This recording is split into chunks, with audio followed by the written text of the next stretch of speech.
Having body image concerns is a relatively common experience and is not a mental health issue or problem in and of itself. However, it can be a risk factor for many mental health problems.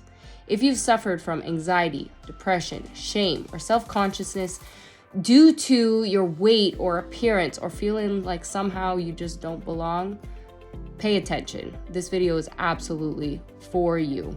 I'm going to share with you some tips and tricks on how to help cope with that and maybe help you understand that you are not alone. Join me now. Watch. I was just listening to food addiction, food recovery, a lady telling a story. And, one of the things in it, because, you have to eat, right? That's the difficult thing with a food addiction is you have to eat. Drugs, you don't have to do drugs. You don't have to drink alcohol, the settings of things. I'm not saying, because that's different type of hard, but that they say, sugar is is harder to give up than cocaine.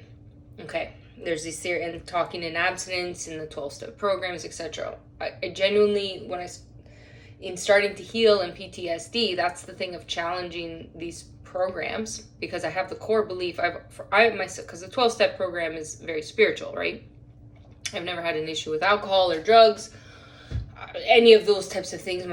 Food, and then the dysmorphia, and I had really healed my own eating disorder for a period of time. When it comes back, you go in those cycles. So the understanding of that. So I said, let's say I went a 10-year period, right, healthy and good.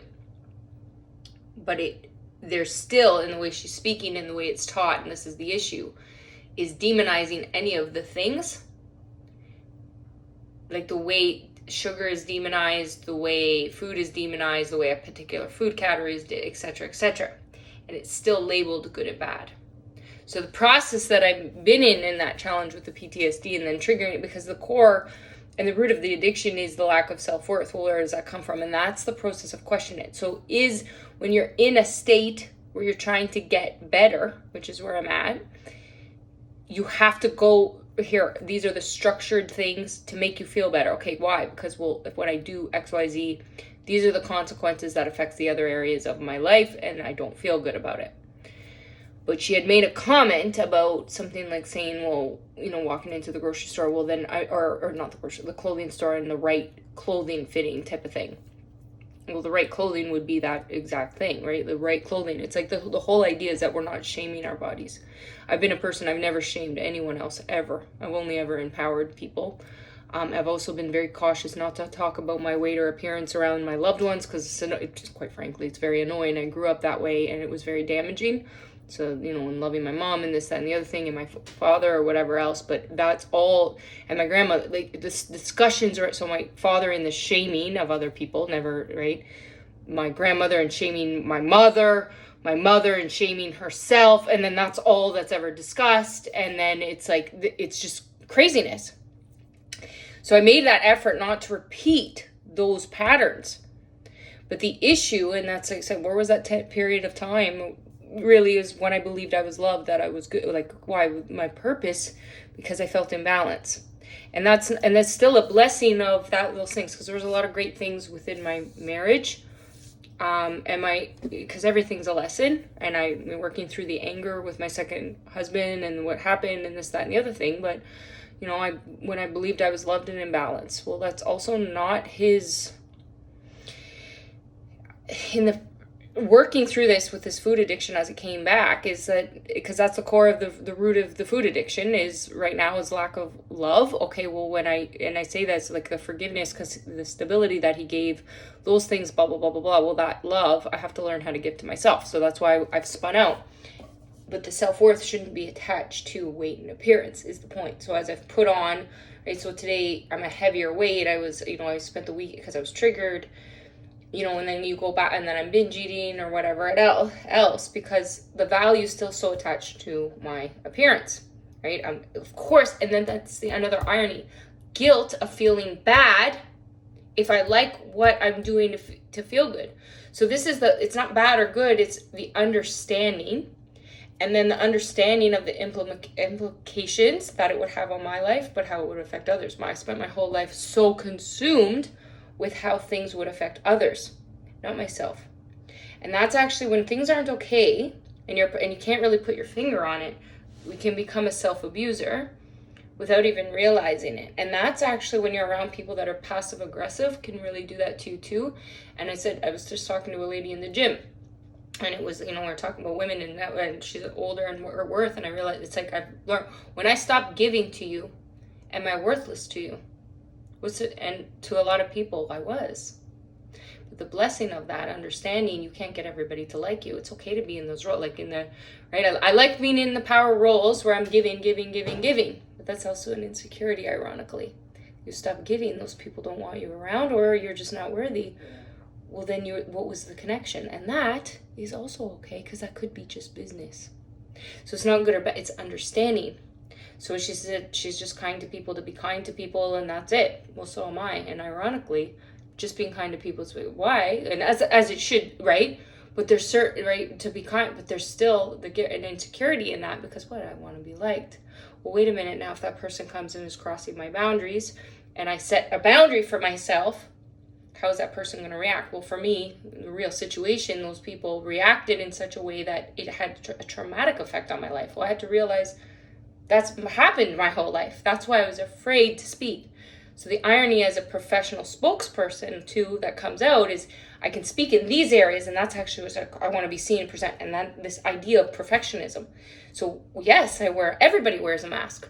I wear a mask all the time. When, where, why, and how. And then that's the ironies too of another thing, because I was diagnosed with multiple personalities. I realized everyone has multiple personalities. But the irony again, because I looked back at my life, I only adjusted my personalities around those people for safety. And I was not the person to spin out or go out, whatever, but because I was the only person who went for help, none of the people around me went for help. I get the diagnosis, the crazy things, and that's where the core beliefs come from. And that damage. Okay, I'm left alone. So then those people's psyches, the things they've said to me, you're not good enough, you're worthless, you're this, you're that, is in my head. Those are the voices. You have to understand. So you're believing that, and then you continue to attract that. So can you be alone? And that's like the self-reflection part. So you need the structure and the things, and that understanding, hey, right now, if I have sugar, I have this and that, or whatever, it's going to have an impact. And that's working through that to then go to wait, why? Because and then you have to set those little challenges. But people that are so regimented, right? And if something throws you off, how would you handle that? Vice versa. Well, how committed are you to yourself? Well, and what are your circumstances, and when can you be forgiving to yourself to understand that? And then you have to play the game of both. So that's where I'm at, this mix of and that's the sitting and reflecting in the mess. It's sitting in your shit. That's true. True meditation, really, too, is that the devil showed up and is screwing with your peace. Can you sit in the chaos and talk to the devil? That's just your ego. I'm uncomfortable. Why? Because sitting still brings up trauma.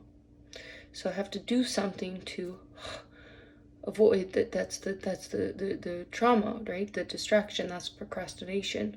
But if you have so many things, right, I have so much fear, well, you have to start at the root of the thing that's causing the issue that was for you, right, with whatever, any relevance. So for me, that's food, and it's the dialogue around that, because I'd be very healthy, consider, what did I binge on? Dates, walnuts, I had some cake, but realistically, and that's it. I don't purge.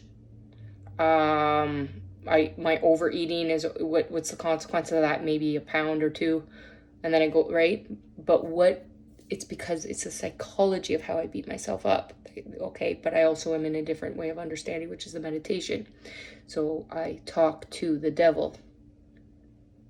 You're not in true meditation ever if you're just always in peace and zen, and the devil doesn't show up. Maybe you haven't done enough. That's the irony, is that I've learned that's a spoiled privilege, and I guess in a way why I would be challenging, the programs are challenging that in that, because if you're still shaming anything, the act, it doesn't quite make sense, because I would believe God is love, and if God is the forgiveness and the understanding and the education piece. So the people that are truly, truly, really repenting are the ones who went through something to understand it, and that would make those people warriors. How could you be a warrior if you didn't have a challenge to go through?